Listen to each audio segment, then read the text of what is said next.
Yeah, I was about to say, from vegetables that marry well to something that happens when you're not necessarily married. We're talking one-night stands with Charissa Bloomberg right now. And we haven't maybe touched on this one, Charissa. What happens if a one-night stand happens between friends? Yes. It's something that happened and now you're caught in a very awkward situation.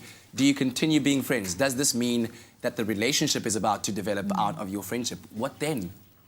That is completely different context. Okay, so you're with your friend, there's been no chemistry, and suddenly, boom, something happens, okay? The thing to do is, it can either go two ways. It's amazing, because friendship is the beginning of any relationship. Yes. So it could develop, and fantastic. Or one can regret it and say, oh my gosh, no, now we can't be friends anymore. The thing is to talk, Katlego. Talk. Yeah. If you're going to pretend it never happened and hide it away, all those emotions are going to come up. Let's talk about how do we feel, where do we want to go from here? Honesty, direct, talk. How is it for you? Yeah. Talk. It's the only way you're going to move forward. Yeah.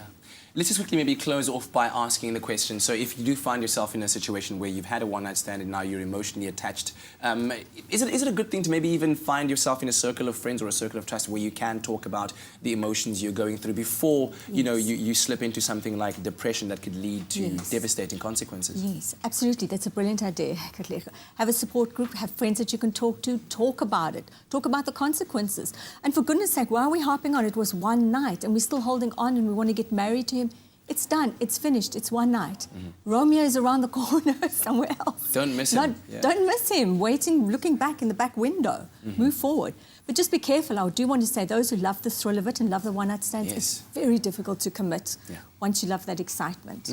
And be sure to consider, as we've said over and over again, the health risks involved in having a one-night stand. They are very, very real. And the sad part is that once it's happened, once you've contracted an STI, once you're pregnant, you cannot take it back. No. You cannot take it back. I mean, even the option of having an abortion can have devastating consequences for the mom-to-be, right?